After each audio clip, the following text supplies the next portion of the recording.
Friends, मैं doctor Deepak Gupta Ayodhya से स्वागत है मेरे यूट्यूब चैनल में।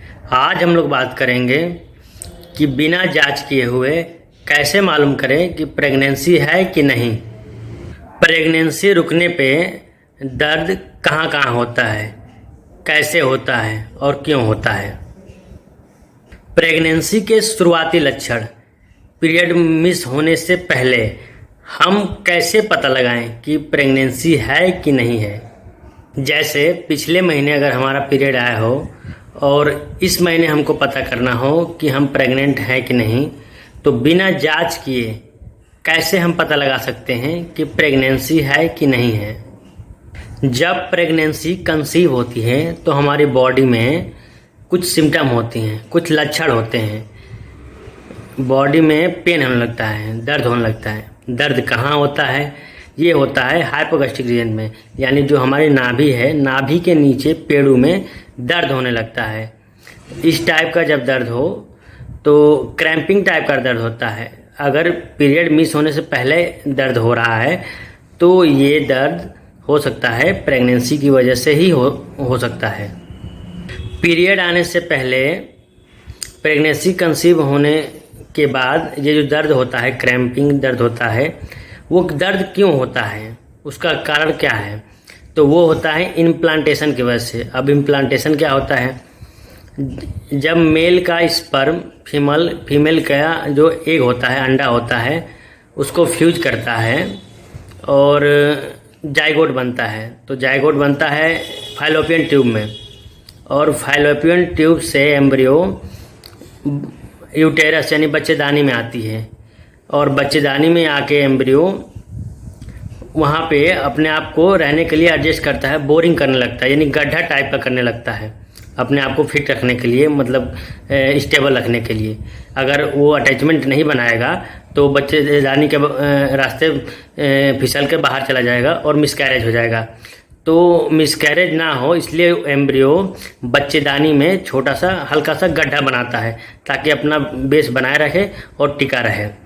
तो जो अटैचमेंट करता है उसकी वजह से क्रैम्प होता है, दर्द होता है। तो ये जो सिम्टम होते हैं ये प्रेगनेंसी को शो करता है। तो पेड़ू में जब पीरियड मिस होने से पहले दर्द हो तो हो सकता है आपको प्रेगनेंसी हो।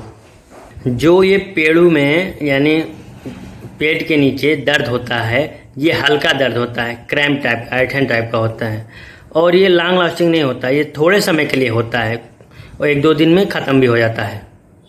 कभी कभी जो हमारे पेट का निचला हिस्सा है, पेड़ू है, इसमें जब दर्द होता है, क्रैम्पिंग होती है, तो दर्द की वजह से स्पिटिंग होने लगता है। स्पिटिंग का मतलब होता है खून की बूंदें भी आने लगती हैं। तो ये जो खून आता है, ब्लीडिंग होती है, ये बहुत नहीं आता है, थोड़े मात्रा में आता है, और ये 1-2 दिन के लिए ही होता है। नॉर्मली पीरियड में 7 दिनों तक चलता है, लेकिन अगर प्रेगनेंसी में क्रैम्पिंग हो रहा है और स्पिटिंग हो रहा है तो केवल 1-2 दिन में ही ये ठीक हो जाएगा। जब एम्ब्रियो का इम्प्लांटेशन होता है तो पेन होता है, दर्द होता है। ये जो दर्द होता है पीरियड मिस होने से पहले होता है। तो कभी भी पीरियड मिस होने से पहले अगर आपको पेन हो तो आपको कोई भी एनसेड दर्द की दवाई नहीं खानी है। जैसे मेफ्टेलोस्पास हुआ, एनाफोटान हुआ, आइब्रोफेन हुआ, फ्लेक्सान हुआ, कोई भी दर्द की दवा नहीं खानी है। क्यों नहीं खानी है? दर्द की दवा आप खाएंगे तो हो सकता है मिसकैरेज भी हो जाए, उसकी वजह से एम्ब्रियो बाहर भी आ सकता है, मिसकैरेज भी हो सकता है। इसलिए ऐसी कंडीशन में कभी भी दर्द की दवा नहीं खाना चाहिए। ये जो पेड़ू में दर्द होगा ये कब होगा?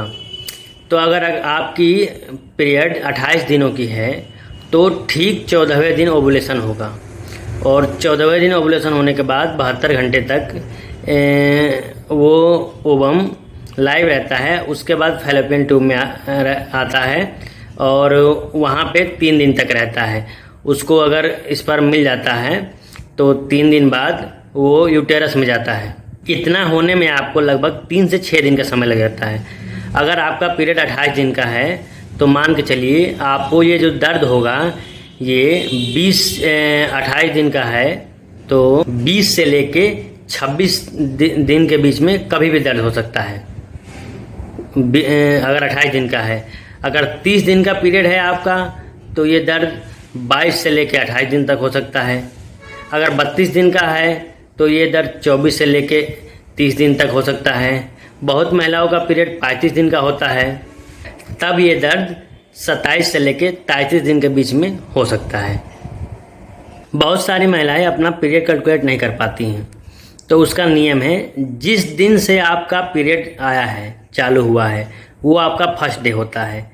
बहुत महिलाएं क्या करती हैं, जब पीरियड ख़त्म होता है और जिस दिन ख़त्म होता है उसके अगले दिन से वो स्टार्ट करती हैं कि नहीं अब ये पहला दिन है। नहीं, जिस दिन आपका पीरियड आया है उसको फर्स्ट डे काउंट करते हैं। प्रेगनेंसी अगर कंसीव हुआ है तो आपको क्रैम्पिंग पेन होगा, जो पेड़ों में होता है, पेट के निचले हिस्से में होता है। ये पहला सिम्टम। दूसरा जो है वो ब्रेस्ट पेन होगा, स्तन में आपको दर्द होगा। नॉर्मली क्या होता है कि जब पीरियड आता है तो ब्रेस्ट का पेन आराम हो जाता है, लेकिन इसमें अगर प्रेगनेंसी में अगर क्रैम्प जो होता है, जो दर्द होता है, इसमें आपके ब्रेस्ट यानी स्तन का जो दर्द होता है और बढ़ जाता है।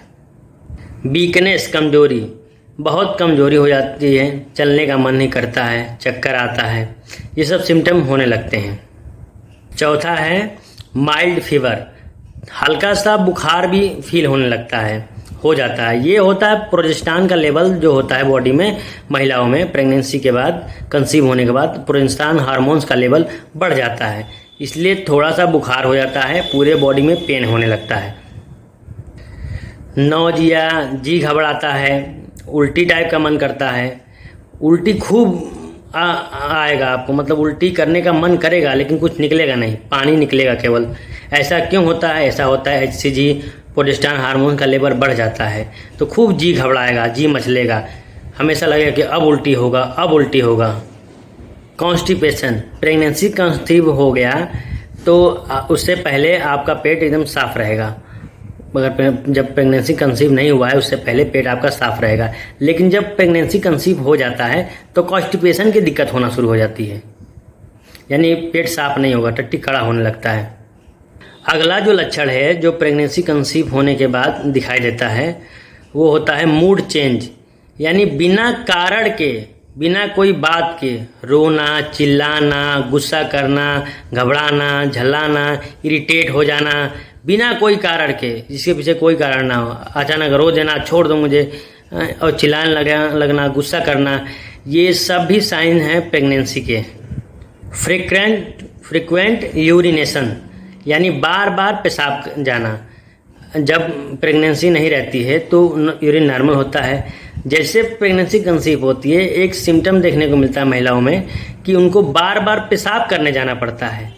अभी गई पेशाब करने, 1 घंटा बाद फिर गई, थोड़ा फिर आधा घंटा 1 घंटा बाद फिर गई, वो दिन भर पेशाबी, ज़्यादातर पेशाब करती हैं।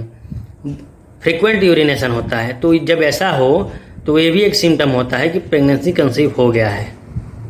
पीरियड का दर्द कब होता है और इम्प्लांटेशन का दर्द कब होता है, कैसे डिफ्रेंशिएट करेंगे, कब हम मालूम पड़ेगा कि ये दर्द जो है पीरियड का है, ये जो दर्द है इम्प्लांटेशन का है, कैसे हम उसको डिफाइन करेंगे। जो पीरियड का दर्द होता है वो बहुत ज़्यादा होता है, वो 1-1 हफ्ते तक हो जाता है, और ये जो इम्प्लांटेशन का जो पेन होता है, दर्द होता है, ये ज़्यादातर 1 या 2 दिन तक ही होता है, उसके बाद अपने आप ठीक हो जाता है। तो पीरियड का दर्द बहुत तेज होगा और ज़्यादा दिनों के लिए होगा, 5 से कभी कभी 10-10 दिन तक होता है। पीरियड का जो पेन होता है उसमें अकड़न टाइप का होता है, यूटेरस जो होता है उसमें कॉन्ट्रैक्ट करता है, पीरियड में कॉन्ट्रैक्ट करता है, और ओवम जो अनफर्टिलाइज्ड हैं उसको बाहर निकलता है, तो अकड़न टाइप का दर्द होता है। जो इम्प्लांटेशन का पेन होता है वो खिंचाव टाइप का होता है, जिससे दर्द होगा तो लगेगा कुछ खींच रहा है, इस टाइप का दर्द होगा, और हल्का पेन होता है। ब्लीडिंग कैसे डिफ्रेंशिएट करेंगे कि पीरियड का ब्लीडिंग है कि इम्प्लांटेशन का ब्लीडिंग है। तो इम्प्लांटेशन का ब्लीडिंग जो होता है वो स्पॉटिंग टाइप का होता है, थोड़ा थोड़ा बूंद बूंद करके निकलता है और 1 या 2 दिन में वो ठीक हो जाता है। पीरियड का ब्लीडिंग वो होता है वो बहुत ज़्यादा होता है और 5, 6, 7, 8, 10 दिन तक होता है। जब इम्प्लांटेशन का पेन होगा, एक्चुअली में ब्रेस्ट जो पेन होता है इम्प्लांटेशन में, स्तन का जो दर्द होता है इम्प्लांटेशन में बढ़ जाता है। 1-2 ही दिन पेन होगा लेकिन दर्द बढ़ जाएगा। जब ब्लीडिंग होगा या दर्द होगा इम्प्लांटेशन का, तो उसमें ब्रेस्ट में पेन और ज़्यादा बढ़ जाता है। और पीरियड में क्या होता है, पीरियड आने से पहले ब्रेस्ट में पेन होगा और पीरियड जैसे आ जाएगा उसमें ब्रेस्ट पेन में आराम मिल जाता है, राहत मिल जाती है। तो ये अंतर होता है, पीरियड में ब्रेस्ट पेन आराम हो जाता है, इम्प्लांटेशन में बढ़ जाता है। पीरियड का जो पेन होता है वो पीरियड आने के जस्ट स्टार्ट होता है। यानी अगर हम मान लीजिए किसी महिला को अगर कल पीरियड आना है तो आज पेन होगा। इम्प्लांटेशन में क्या होता है, उसको 28 दिन की अगर उसकी साइकिल है, मेंस्ट्रुअल साइकिल, तो उसको 20 से लेके 26 दिन तक लगातार पेन होगा। इसमें क्या होता है, तुरंत पेन होता है। इसमें 20वें दिन से स्टार्ट हो जाता है। तो पीरियड वाले में तुरंत पेन होता है, जैसे कल आना है तो आज ही पेन होगा। और इम्प्लांटेशन में 20 दिन पहले से ही, मतलब 20 तारीख से ही पेन स्टार्ट होगा और लगभग 6-7-26 तक होता है पेन। अगर इम्प्लांटेशन का पेन अगर मिल रहा है, दर्द हो रहा है, पीरियड मिस होने से पहले दर्द हो रहा है, तो कभी भी दर्द की दवा नहीं खाना चाहिए, ट्रैवलिंग नहीं करना चाहिए, भारी चीज़ नहीं उठाना चाहिए, पाइनएप्पल जूस या पाइनएप्पल नहीं खाना चाहिए, नहीं तो मिसकैरेज भी हो सकता है। जब ऐसी दिक्कत हो, पेन हो, तो अपने डॉक्टर से ज़रूर मिलें। कोई भी दवा अपने आप नहीं खाना चाहिए, नहीं तो मिसकैरेज हो सकता है। अब मान लीजिए अगर पीरियड 1-2 दिन मिस हो गया है तो क्या करना चाहिए। अगर 1-2 दिन पीरियड मिस हो गया है तो सुबह का पहला पेशाब लेके यूरिन किट से चेक कर लेना चाहिए। अगर सिंगल लाइन आ रही है तभी भी घबराने वाली बात नहीं है। अगर डबल लाइन आ रही है लेकिन दूसरी लाइन हल्की आ रही है तो फिर 5 दिन बाद रिपीट टेस्ट करना चाहिए। 5 दिन बाद अगर रिपीट टेस्ट करते हैं, डबल लाइन आती है और डार्क आती है, गाढ़ी आती है, तो तुरंत अपने डॉक्टर से संपर्क करना चाहिए। प्रेगनेंसी कंसीव होने के दौरान कोई भी अगर आपको मेडिसिन लेना है तो डॉक्टर को दिखा के ही लेना चाहिए, क्योंकि इसमें प्रेगनेंसी में जो सेफ दवा होती है वही चलती है। कोई भी दवा नहीं, आप दर्द की दवा खा लिए, कोई भी आप एंटीबायोटिक ले लिए, नहीं। जो इसमें सेफ होता है वही यूज करते हैं। वीडियो पसंद आया हो, अगर थोड़ी सी भी जानकारी मिली हो तो चैनल को सब्सक्राइब करें, लाइक करें, शेयर करें और बेल आइकन को प्रेस करें। धन्यवाद।